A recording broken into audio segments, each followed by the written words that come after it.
I was barefoot on the dock behind my new lakefront house in Montana, watching the water catch fire under the setting sun when my phone buzzed.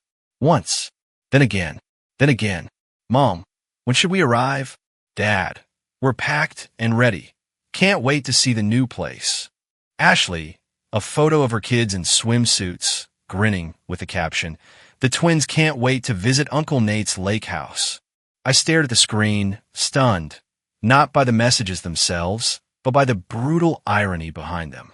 For the past 15 years, there was never room for me. Not at Thanksgiving, not at Christmas, not even when I offered to host. I was the independent one, the one who understands when plans change, when space is tight, when life gets too hectic. Yet somehow, there was always space for my sister Ashley and her growing family. Her husband Brad, her kids, her in-laws, her drama. Every time, birthdays? Skipped. Graduation? Ignored. My TEDx talk in Seattle? Oh, honey, that weekend's Ashley's anniversary. My promotion at the EPA? Crickets. But now that I own a 6-bedroom property with direct access to one of the most pristine lakes in the Rockies, a home I bought with my own damn hands, no help, no fanfare, they all suddenly have time. Now they want in. That's when I realized they hadn't forgotten me. They'd just never chosen me. And that realization hit harder than I expected. Harder than when I slept in my rental car outside Dad's birthday party because there was no room at the Airbnb. Harder than spending Christmas alone in Seattle with frozen lasagna and reruns of Home Alone. Standing there, surrounded by pine trees and silence, I asked myself one question I'd avoided for years. Why was I always the one making space for people who never made space for me? If you've ever been the afterthought in your own family, the one who's only contacted when you've got something they want, you know this feeling. It's quiet, heavy, sharp. But this time, I wasn't going to play the good son. I wasn't going to smile and say, "Sure, come by anytime." This time, I was going to say what needed to be said. Because sometimes, setting boundaries isn't cruel, it's survival. What followed was the most brutally honest email I've ever written. And it changed everything. Not just for me, but for my entire family. So before you decide whether to let them back into your life, your home, your peace, let me tell you what happened next. Because this story, it's not just about a lake house. It's about reclaiming your place in a family that never made room for you. Growing up in the Brooks household in suburban Denver, you'd think we were the perfect family if you were standing on the outside looking in. 2 kids, a dog, holiday decorations every year, and a backyard grill that got plenty of use in the summer. My dad, Chuck Brooks, was the kind of man who wore khakis even on weekends. He sold insurance with that smooth, practiced charm that made strangers feel like family, so long as they were clients. My mom, Janine, was a math teacher at the local middle school. She kept the house running with military precision, and her PDA bake sale game was legendary. And then there were the kids. My sister Ashley and me. Ashley was younger by 3 years, but from day one, she was the center of the Brooks universe. Blonde hair like Mom, green eyes like Dad, laughed like a sitcom character. She walked into a room, and people smiled automatically. She cried during a piano recital once, and my parents practically organized a candlelight vigil in the living room. When she made cheer captain in high school, Mom sent out Christmas cards with a picture of Ashley in uniform on the front. I wish I were kidding. And me? I was the quiet one, the reader, the science fair kid. I knew every phase of the moon by age 7 and had memorized climate stats for Colorado before I hit middle school. But when I brought home a first-place ribbon from the district science fair, Dad barely looked up from the TV. Mom told me to keep it away from the table because it was a little dusty. That same evening, they spent an hour discussing Ashley's new hair highlights. At first, I thought it was just the way families worked. That maybe if I worked harder, got better grades, stayed out of trouble, eventually they'd notice. I made the honor roll every semester. Got a full-ride scholarship to Stanford. Interned at the Department of the Interior before I even turned 22. But through it all, the pattern held firm. Ashley was the chosen one, and I was just the guy who happened to share a last name. I remember one Christmas in particular. Ashley had just given birth to twins, and my parents couldn't stop talking about how she was a warrior. They turned our entire holiday gathering into a shrine to motherhood. They had grandma and grandpa ornaments custom made, a banner that said, Ashley's Angels. They put the babies in matching outfits and took a professional photo in front of the fireplace. And me?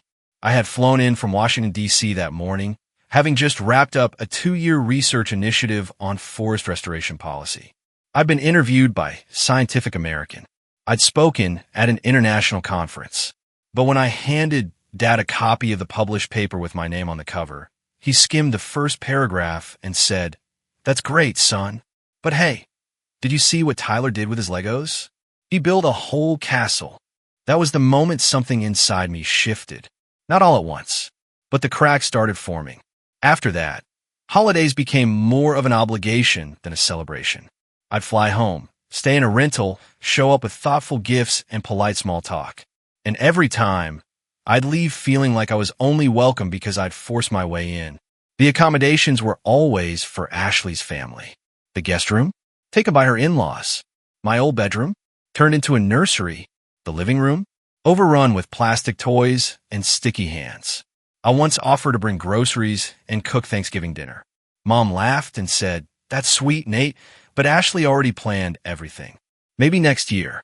I stopped offering after that. Still, I kept showing up. Out of loyalty, guilt, hope, maybe some cocktail of all three. I told myself I didn't need their validation, that the work I did mattered, that I was building a life on my own terms. But when I bought the lake house in Montana, a dream I'd nurtured for years, and their first instinct was to invite themselves and like nothing had ever happened, like all the years of neglect didn't matter. That's when I finally saw the truth. They didn't value me until they saw something they could use. It wasn't about me as a person. It was about what I had to offer now. A beautiful home with extra bedrooms. A peaceful vacation spot with no cost. A son they could conveniently remember when it suited them. And that realization was like ice water down the spine. As I sat on that dock, my phone buzzing every few minutes with more and more cheerful messages, my mind wasn't on the lake or the sunset or even the house I'd fought so hard to build. It was back in those old Denver halls. In the years of polite invisibility. In every quiet moment when I wondered if I was being too sensitive, too dramatic, too needy. And for the first time in my life, I knew I wasn't. The night after those text messages came in, I couldn't sleep. The lake outside my window was calm, silent, a perfect mirror of the starlit sky. But inside, my thoughts were anything but still. I paced the hardwood floors of my new home, bare feet brushing against cool pine. Every room in that house represented a piece of me. Rooms I painted, what I restored, furniture I built, land I claimed with my own hands. And now, my family wanted to fill it. Not with presents, but with entitlement. They weren't coming to reconnect. They were coming to occupy. I stood in my kitchen with a glass of water, staring at my phone, rereading their messages for the 10th time. None of them had asked if they could visit. Only when. None had acknowledged how long it had been since they'd made an effort. None had said, "We miss you." They missed the idea of me, or rather, the utility I now offered. I opened my laptop. At first, I didn't know what I was going to write. But the moment my fingers touched the keyboard, the truth poured out like a flood that had been waiting for years. Line after line, I let it bleed. I wrote about the birthday I spent alone in D.C. after they forgot to call. About flying in for Dad's retirement party, only to find out my name wasn't even on the seating chart. About the time I offered to host Thanksgiving and was told, "Ashley already claimed it again, maybe next year." I even wrote about that one Christmas where I stayed in a motel 3 miles from home because the house was full. I wasn't writing to accuse. I was writing to remember, because clearly they didn't. And the most heartbreaking part, I still wanted them to. Even after everything, I wanted them to see me. To realize what they'd missed, what they'd ignored, what they'd taken for granted for decades.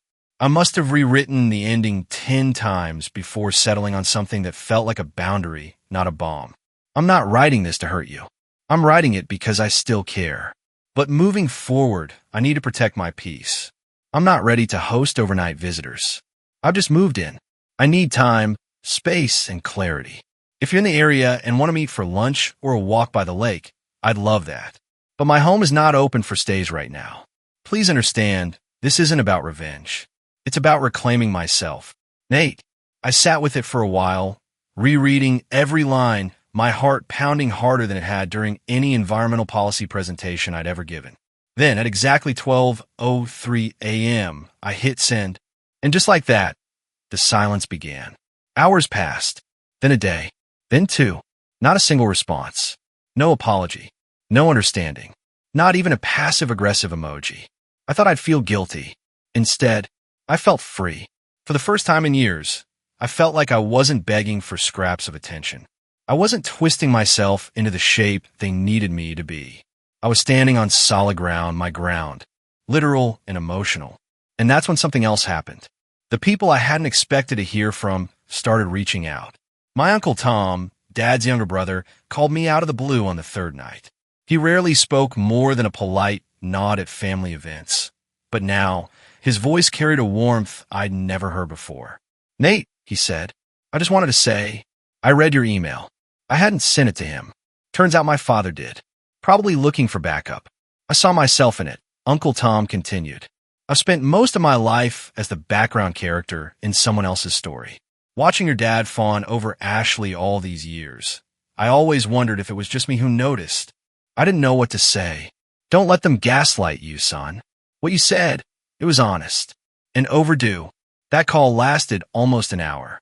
We talked about fishing, books, and then somewhere between bourbon and silence about what it means to stand alone. And then my phone pinged. A long, gut-punch text from Ashley. It was everything I expected, and worse. I was jealous, ungrateful, trying to divide the family. She even said, "Some of us have real families to raise." That line stung the most, because it was meant to cut, to highlight my single, childless life like some mark of failure. But I didn't reply, because I didn't need to defend my life anymore. I just needed to live it. That evening, I poured a drink, stepped out onto the back deck, and watched the light fade over Flathead Lake. A soft wind moved through the trees. The air smelled like cedar and earth. My phone was quiet now, and for once so was I. The days that followed were quiet. Too quiet. Not the peaceful kind. The kind where silence hums in your ears like pressure building in a storm. I kept expecting my phone to buzz with some kind of reaction. A phone call, a reply, even an emoji. But instead, nothing.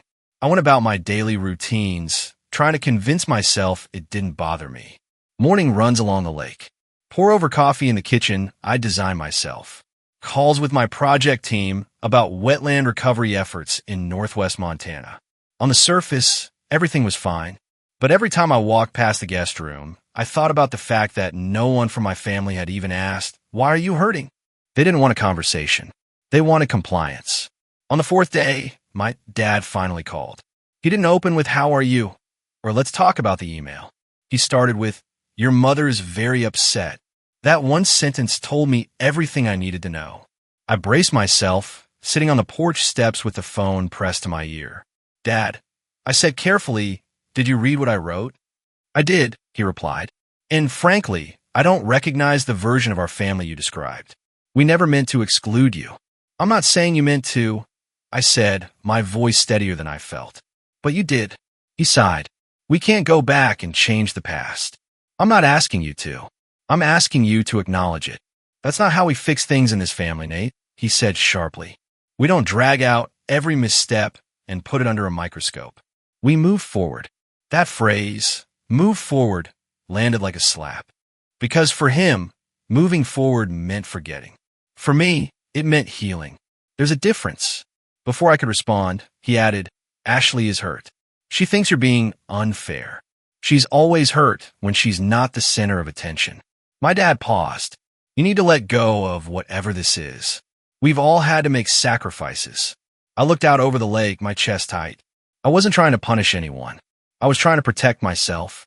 That house back in Denver, it never had room for me. And now this one, I built it to finally belong somewhere. He didn't say anything for a long time. When he finally spoke, his voice was cooler. "Well, I hope it makes you happy." Then he hung up. I sat there for a while, phone still in my hand, pulse pounding in my ears. Part of me wanted to scream. Another part wanted to cry. But mostly I just felt hollow. It wasn't that I expected an apology, but I had hoped for at least one moment of recognition, one sentence that said, "You're right." We see you now. But they didn't. And maybe they never would. That night, I made myself a simple dinner, grilled salmon and wild rice. Then sat alone at my table, lights low, jazz playing quietly in the background. I thought about the idea of chosen family. People who show up not out of obligation, but because they want to.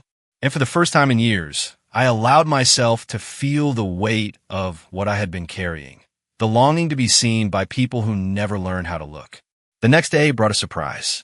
A voicemail from Rachel, the therapist I had seen briefly 2 years ago after a tough breakup. I saw your name pop up in an environmental news article, she said cheerfully. Congrats on a Montana move. If you ever want to check in, I have an opening next week. I hadn't expected to hear from her, but maybe I needed to say some of this out loud. Not in a confrontation, not in defense, just in truth. I called her back that afternoon and booked a session. During the appointment, she listened quietly as I explained the situation. The texts, the email, the silence, the call from my father. When I finished, she sat back and said something that hit me right in the chest. Nate, your family is stuck in a dynamic where love has to look a certain way. And when you stop playing your part, the quiet, compliant son, you threaten that dynamic. I blinked. So what do? You already did it, she said. You told the truth. You set a boundary. And now you're grieving the version of your family you hoped they'd become. She paused, then added gently, that grief is real. But it's also a beginning. I walked out of her office feeling like something had cracked open inside me. Not broken, just expanded. Like maybe I'd finally made space for myself. That weekend, I invited a couple of local friends over, people I'd met through conservation volunteer work. We grilled food on the deck, talked about hiking trails, laughed about nothing and everything. And no one asked me to shrink. No one compared me to someone else. No one tried to take up more space than they were given. And as the fire pit crackled into the night, I realized something quietly powerful. Maybe I wasn't alone. Maybe I was free. It was a Saturday morning when it happened. The sky was pale blue, streaked with clouds that looked like someone had dragged a brush across watercolor paper. I had just come back from a quiet walk along the lakeshore, coffee in hand, flannel wrapped around my shoulders. Peaceful, grounded. That feeling didn't last long. I had barely stepped inside when tires crunched over gravel outside my cabin. At first, I thought it was a delivery, maybe the outdoor seating I'd ordered from a local artisan. But as I moved to the window, my stomach dropped. Ashley's SUV. Behind it, another car I didn't recognize. Her husband, Brad, climbed out of the second vehicle. And then, her 2 kids. Backpacks, coolers, luggage. They came like a parade I never invited. I opened the door slowly, heart thumping. Ashley smiled as if we were about to have brunch. Surprise, she sang, stepping onto the porch like it was hers. We thought we'd come see a new place. The kids were begging. She gestured back toward the car. Brad got a few days off. The drive wasn't bad at all. I blinked. Once. Twice. Ashley, I didn't say you could visit. Oh, come on, she laughed. You said you weren't ready for guests. That was weeks ago. We figured it'd be fine by now. I felt the breath leave my lungs. You figured. Brad walked up with a duffel bag slung over his shoulder, nodding awkwardly. Hey, Nate. Nice spot you got here. The kids were already pulling out folding chairs from the trunk, one of them shouting, Do you have a kayak? I stepped off the porch. I didn't raise my voice, didn't lose my temper, but there was steel in my tone. Ashley, I meant what I said in the email. I'm not hosting overnight guests, especially not unannounced. She frowned, confused. But it's just us. Family. And we brought our own food. We won't be any trouble. That's not the point, I said. You didn't ask. You decided. And you didn't decide for me. You decided over me. Brad cleared his throat. Maybe we should have called first. Ashley snapped. Brad, stop. Nate's overreacting. This is exactly why no one ever knows how to talk to him. He's always taking things personally. The words cut deep, but I didn't flinch. I'm asking you to respect my boundary, I said slowly. You don't get to gaslight me in my own driveway. Her face shifted, first disbelief, then anger. Wow, I guess the rumors were true. You have changed. I have, I said, nodding. I've finally started choosing peace over proximity. Brad looked away. The kids had gone quiet. And then I did something I never thought I'd have the strength to do. I pointed to the driveway. There's a hotel 10 minutes into town. If you'd like to get rooms there and meet up for lunch tomorrow, we can talk. But you're not staying here. Ashley opened her mouth, but nothing came out. Then, without another word, she turned and stalked back to the SUV. Brad followed. The car door slammed. Engine started. They didn't even say goodbye. As they pulled away, I stood still, fists gently clenched at my sides, the breeze tugging at my sleeves. That night, I sat on the porch alone, watching the moon rise over the lake. My phone stayed silent. No apologies. No explanations. But I wasn't empty. I was proud. Because standing up for yourself doesn't always feel triumphant. Sometimes it feels like grief. But somewhere beneath the ache, something stronger was taking root. Clarity. The next day, I called Rachel, my therapist. Told her what had happened. I'm impressed, she said after I finished. That wasn't easy. It wasn't, I agreed. But it felt necessary. People like your sister, she said gently, aren't used to being told no, especially not by someone they've spent years walking over. I let out a quiet laugh. It's like she didn't even consider I meant what I said. Because for years, you didn't enforce it. But now, you did. And that's why it shook her. That word stuck with me. Enforce. I'd always thought of boundaries as polite suggestions. Turns out, they mean nothing without follow-through. Later that week, I got a text from Brad. I'm sorry about the way Ashley handled things. You didn't deserve that. I hope we can talk sometime. Just us. I didn't reply right away. Not because I was angry, but because I was learning that not every message demands a response. Some simply need space. That afternoon, I took my kayak out alone, glided through still water under a sky so wide it made my chest expand. No noise, no guilt, no invisible weight dragging behind me. And in that moment, it hit me. The lake wasn't just water and trees and silence. It was proof. Proof that I could build something beautiful, even if no one from my past had believed in it, even if they tried to diminish it, even if they showed up only when it served them. This life, this home, it wasn't for their approval. It was for me. 3 weeks passed after Ashley's surprise visit. The silence that followed wasn't cold. It was hollow, like the kind of quiet that hums just after a storm. Things weren't over, but they'd shifted. The damage had been done, but I'd drawn my line in the sand, and this time, I hadn't stepped over it. I wasn't sure if my parents even knew what happened. Ashley didn't speak to me after that day. No apology, no explanation, just absence. But in that stillness, something surprising began to take shape. It started with a community cleanup. Flathead Environmental Alliance had sent out a call for volunteers to remove debris from a section of shoreline damaged by late spring flooding. I showed up that Saturday morning with work gloves, a thermos of coffee, and no real expectations. That's when I met Clara. She was standing at the sign-in table, brown hair tucked under a canvas cap, sleeves rolled up, clipboard in one hand and a coffee in the other. She wore hiking boots covered in dried mud and sunglasses that hid half her face, but her voice carried the kind of warmth that makes strangers feel seen. "You Nate Brooks?" she asked, flipping the clipboard over. "I am," I replied. "Great. Your team for East Cove. I'll be out there too." She handed me a garbage grabber and an orange vest and walked off without ceremony. Direct. Efficient. No small talk. And somehow, that made me smile. We spent the morning side by side in knee-high grass, hauling driftwood, broken fencing, and one soggy lawn chair out of the reeds. We didn't talk much at first, just worked. But something about the rhythm, the give and take of shared effort, loosened the air between us. Eventually, she asked where I lived. I pointed to the tree line in the distance. About 5 miles east. Lakefront. "Nice," she said. "Local. Originally Denver." She nodded, wiping her brow. "Same. Colorado Springs." Something in her voice, neutral but firm, made me feel oddly safe. Like there was no need to impress her, explain myself, or soften my edges. We ended the day sitting on the bed of her truck, sharing trail mix and lukewarm coffee. She pulled off her cap, revealing a streak of gray near her temple. "So," she asked, "you move out here to escape something or build something?" "Both," I said without hesitation. She didn't press. just nodded like she understood. Maybe she did.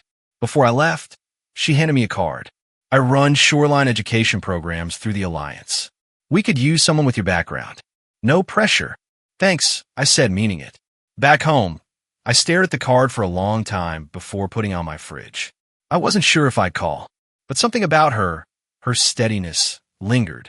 Over the next few weeks, we ran into each other at local events, grocery stores, trailheads. Always brief, always easy. And then one Friday evening, she showed up at my door with a bottle of wine and a pie. "You're hosting," she said, stepping past me with a grin. "Hope you like huckleberry." We sat on the back porch that night, watching the lake breathe under a waxing moon. Talked about everything and nothing. Her dad had passed away when she was 19. Her mother lived in Taos. She'd been married once, briefly.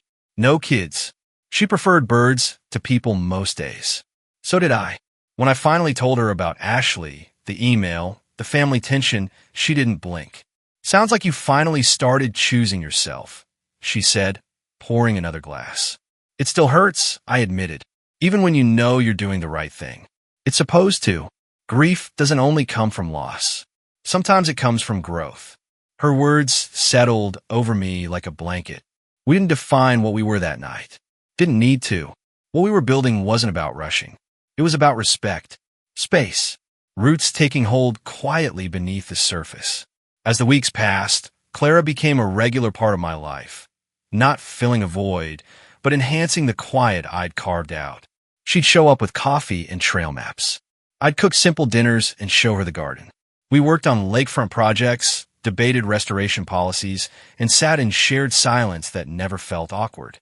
One evening in mid-June, after helping her lead a shoreline ecology class for local students, we watched the kids pack up and scatter into cars. Clara leaned against her truck, arms crossed. "You know," she said, "most people don't make big life changes until something breaks." I raised an eyebrow. "You think I'm broken?" "No," she said softly. "I think you finally stopped pretending you weren't." That night, as we stood on my porch again, just like the first time, she reached for my hand. And for the first time in what felt like years, I let someone hold it. Not because I needed saving, but because I finally knew I was worth being held. It was a Thursday afternoon in early July when it arrived. I had just come back from a morning hike with Clara. We'd spent hours weaving through cedar groves, the air thick with the scent of warm pine and wildflowers. There was a peace to those hours, her hand occasionally brushing mine, the occasional laughter echoing through the trees. We didn't need constant conversation.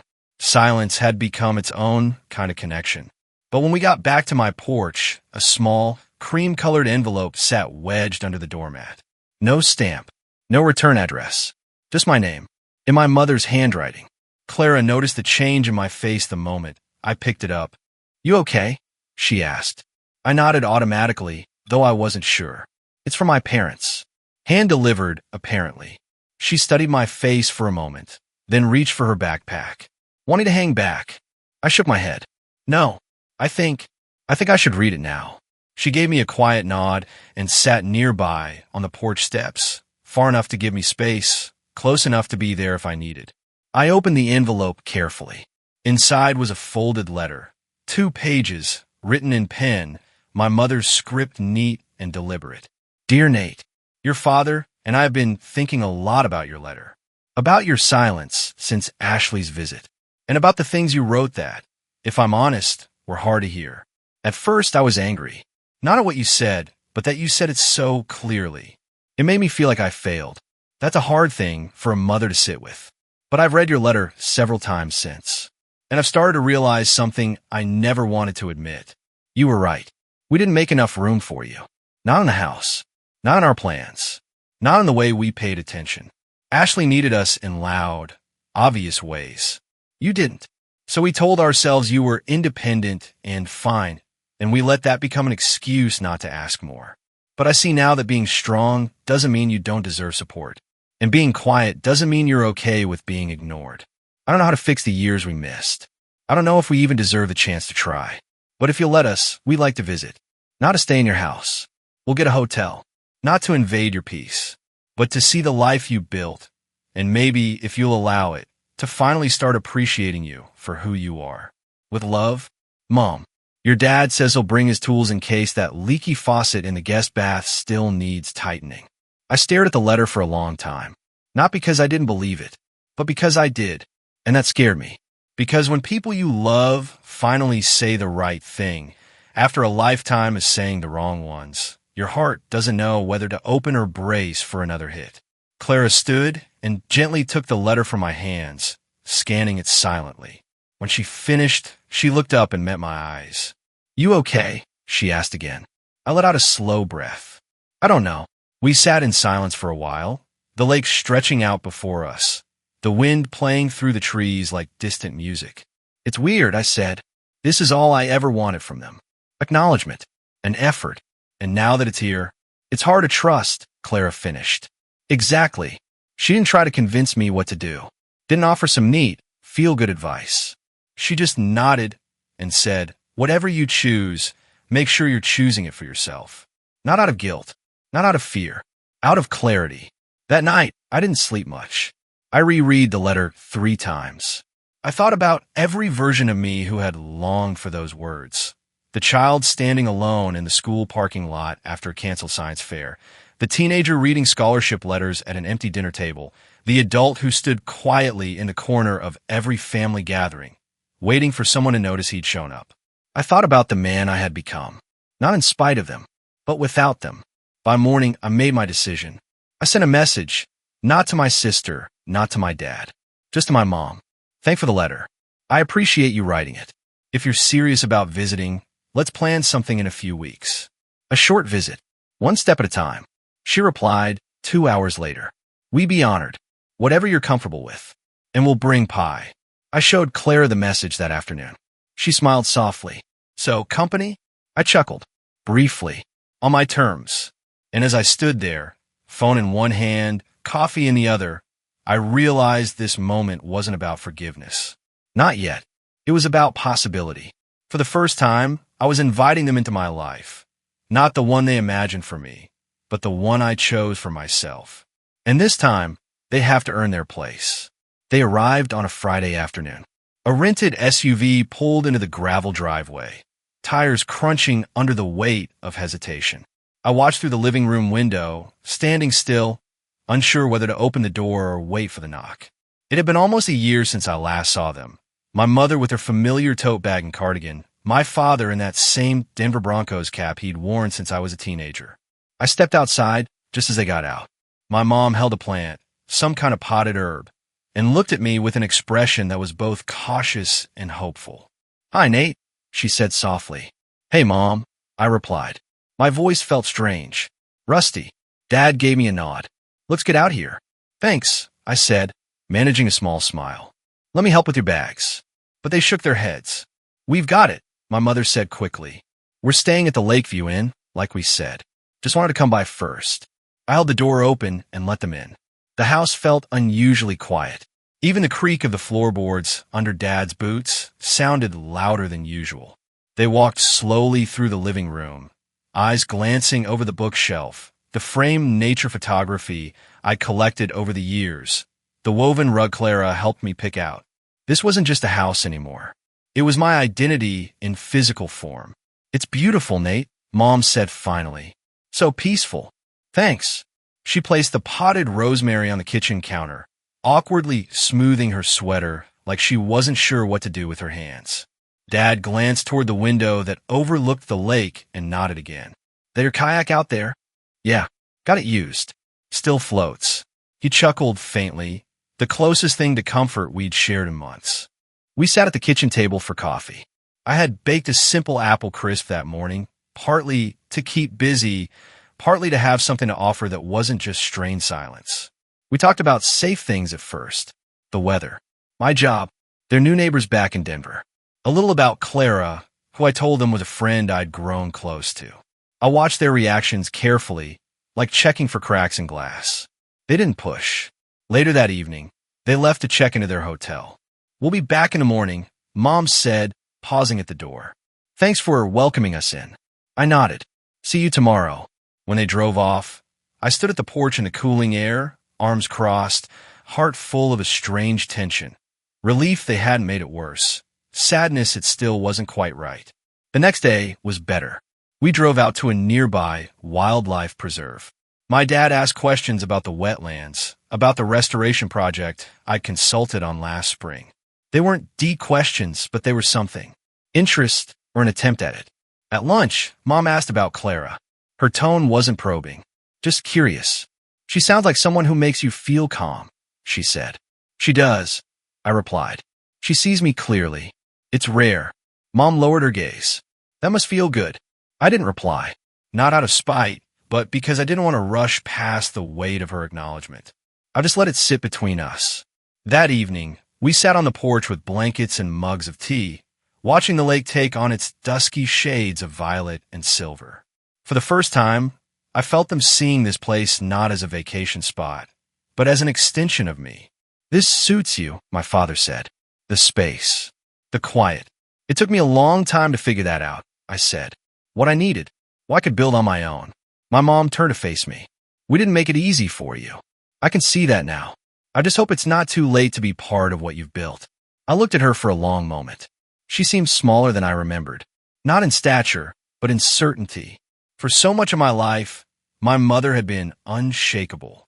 Now, she was standing on unfamiliar ground, asking to stay. Not as a mother claiming her role, but as someone seeking permission. I don't know yet, I said honestly. But this is a start. She nodded, blinking more than usual. The final morning of their visit was short.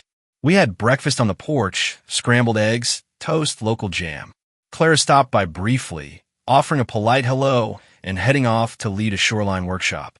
She seems grounded, Mom said once Clara left. She is, I replied. As they packed up to leave, Dad pulled a folded sheet of paper from his jacket pocket.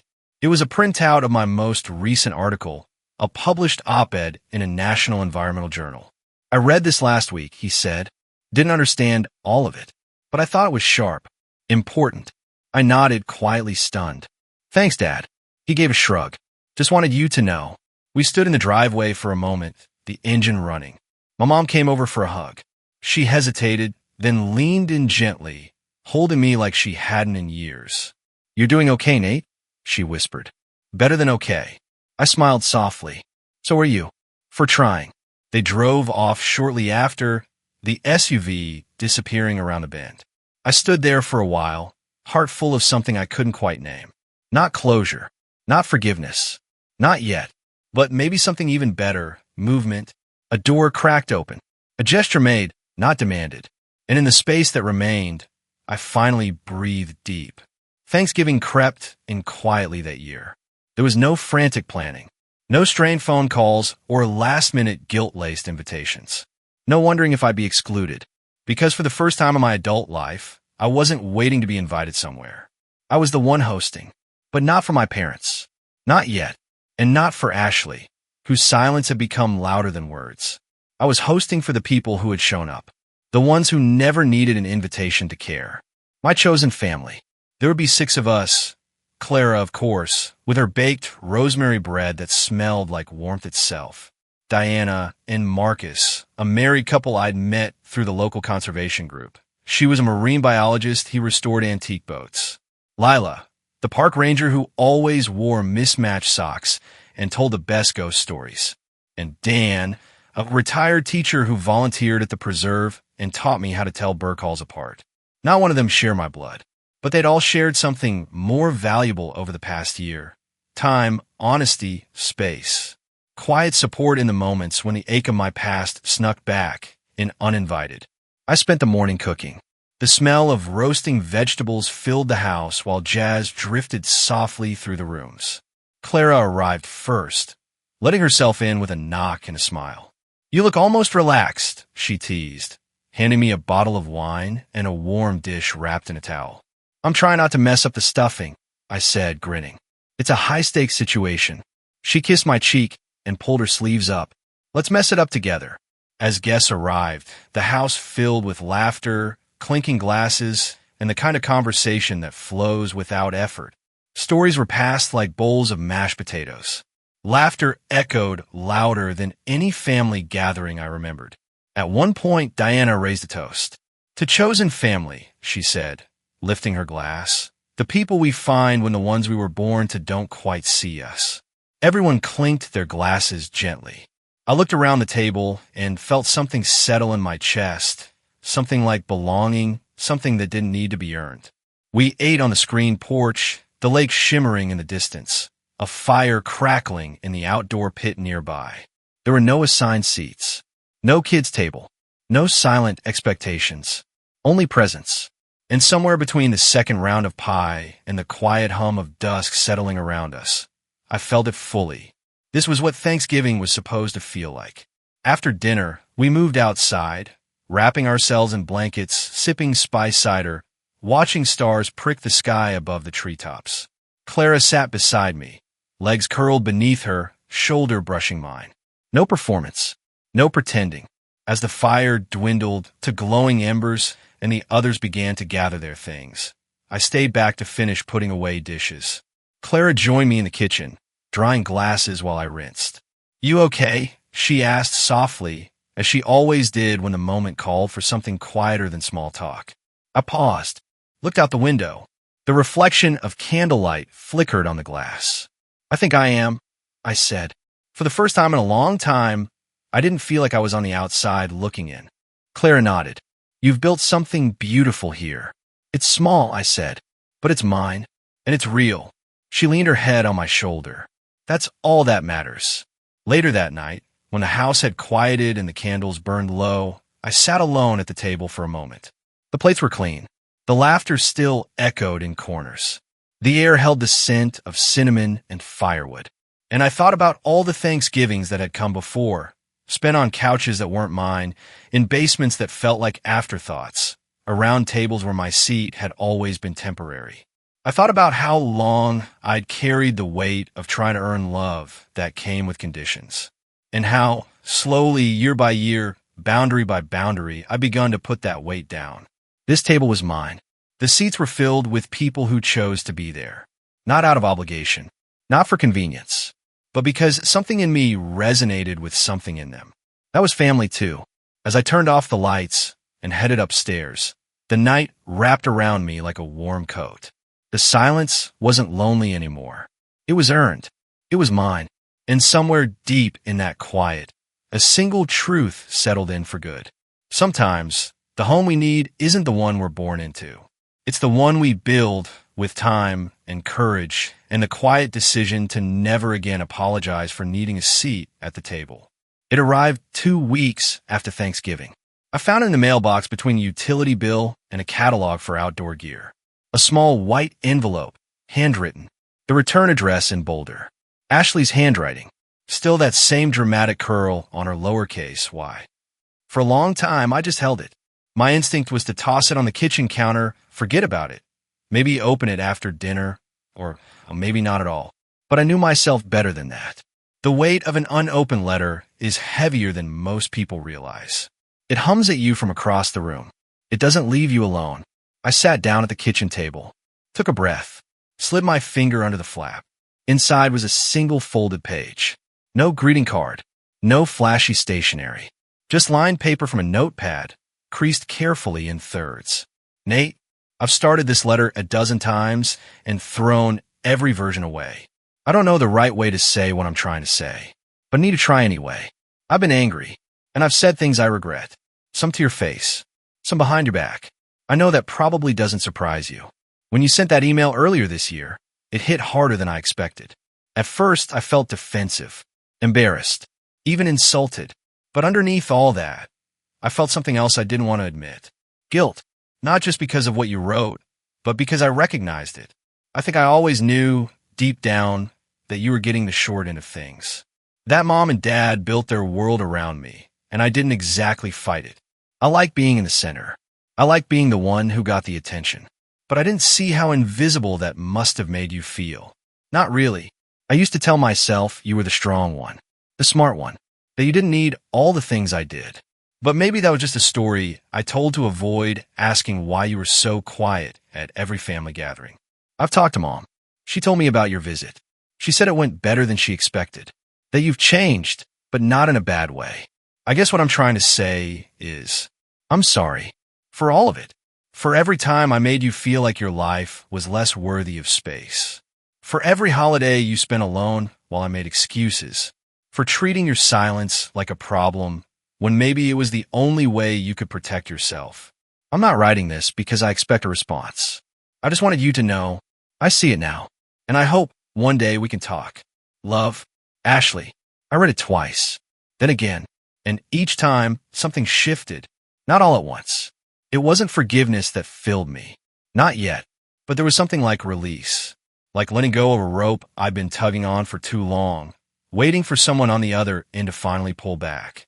I sat at that table for a long time, the letter in my hands, the soft winter light bleeding in through the windows. Outside, the lake was still, frozen over in parts, reflecting the pale sky. Eventually, Clara walked in, carrying a bag of groceries. She saw my face before she saw the letter. What happened? I handed it to her without a word. She read silently, eyes scanning steadily. When she finished, she placed the letter down and took the seat across from me. Well, she said gently, how does it feel? Like someone finally turned around, I said, after years of walking away. She nodded, not pressing me to feel more than I was ready for. I didn't respond to Ashley right away. I didn't ignore the letter either. I put it in a drawer next to my journal. Somewhere it would stay safe, not as a trophy, but as a marker, a shift, a maybe. That weekend, while splitting wood for the fire pit, I thought a lot about what healing really looks like. It's not dramatic. It's not sudden. It's a slow and stubborn thing, like new roots pushing into dry soil, like ice thawing one thin layer at a time. Ashley's letter didn't erase what had happened, but it did something I hadn't expected. It gave me room to stop carrying the weight of being right. It gave me permission to feel less alone in my remembering. And maybe, just maybe, it opened a door that didn't need to be slammed shut anymore. That evening, I poured a glass of wine, stepped out onto the porch, and watched the lake fade into twilight. I thought about writing her back. Maybe not today, but soon. Because sometimes the letter you don't expect is the one that finally starts the conversation you always needed. Winter melted slowly that year, as if the season itself knew I needed time. The lake thawed in sheets, each day pulling back a little more ice, revealing the still blue underneath. My garden started to wake up, sleepy green shoots pushing through frostbitten soil. The air smelled different now, less sharp, more alive. So was I. In many ways, life had settled into something quiet and whole. Clara and I had fallen into an easy rhythm, share mornings with coffee and newspapers, quiet evenings cooking together or reading side by side. She never asked for more than I could give, and somehow that made me want to give more. There was no pressure to name what we were. We simply were. We took long drives together, back roads through sleepy Montana towns. We hiked trails that twisted through cedar groves and opened into vast, sunlit clearings. We sat on benches carved from fallen logs, sharing silence that said more than conversation ever could. And yet, even in that peace, echoes of my past sometimes drifted back in. The first time I drove past the small local airport where my parents had flown in just months before, I remembered the way my mother had looked at my house. Not with envy, not with pride, but with something more rare, respect. Quiet, awkward, late-in-life respect. That mattered. And the letter from Ashley? Still tucked into the drawer of my writing desk. I hadn't replied yet. Not because I was holding a grudge, but because I was learning to let things breathe. To stop rushing to fix what was broken too long without repair. Healing wasn't a race. One morning in March, I woke up to a light knock at the front door. It was my neighbor's teenage son, Holden, holding a package. "This came to our place by mistake," he said. "You know how my dad is with addresses." I laughed and took the package, a medium-sized box addressed to me in that same familiar handwriting I recognized from every birthday card growing up. My mom's. Inside, I found a small framed photo of me from college graduation, the one where I stood in front of Northwestern's iconic arch, beaming in a cap and gown. I hadn't even known that photo existed. I'd assumed no one took one. Below it, in the box, was a note. "Found this while cleaning the attic. Thought you should have it. Love, Mom." It was nothing big, but it was something. A small bridge, built of memory, not guilt. That evening, as Claire and I sat on the porch watching birds skim over the water, I told her about it. She didn't say much, just squeezed my hand and leaned her head on my shoulder. Sometimes that's all you need. Later that week, I wrote a letter back to Ashley. It wasn't long. It didn't try to tie everything into a bow. But I told her I got her letter. I told her I appreciated it, that I wasn't ready to dive into anything too deep, but I was open to small steps. I mailed it with no expectations. And for once, I didn't need a response to feel whole. By April, my house was full again, not with visitors, but with purpose. I was helping Clara launch a new educational series for shoreline ecology. I'd started writing essays again, personal reflections on nature, solitude, and family dynamics that I shared with a small online community. People began writing back, strangers who said things like, "I thought I was the only one who felt like the outsider in their own family." I wasn't alone anymore. I never really had been. And maybe that was the lesson, that sometimes life doesn't hand you the family you need. So you build one, quietly, piece by piece, through friendships, through love, through the courage to stop chasing people who only show up when they benefit. I looked around my home, my porch, my garden, my bookshelf filled with stories that saved me more times than I could count, and realized something important. I wasn't the invisible son anymore. I was the man who learned how to be seen, not by demanding it, but by becoming someone who no longer disappeared to fit someone else's expectations. That spring, I hosted another dinner. No holiday, no occasion, just a table full of people who'd shown up when it mattered. And as we ate and laughed under strings of porch lights, I raised my glass, not for a toast anyone needed to hear, but one I needed to feel. To beginnings, I said quietly, the kind you create yourself. If this story resonated with you, if you've ever felt like the outsider in your own family or found strength in setting boundaries, please let us know in the comments. What moment in your life made you finally choose yourself? And if you're building a life on your own terms, we'd love to hear what that looks like for you. Don't forget to like, subscribe, and share this video with someone who needs a reminder. You're allowed to take up space. You are allowed to be seen, and you are never alone. Thank you for watching, and we'll see you in the next story.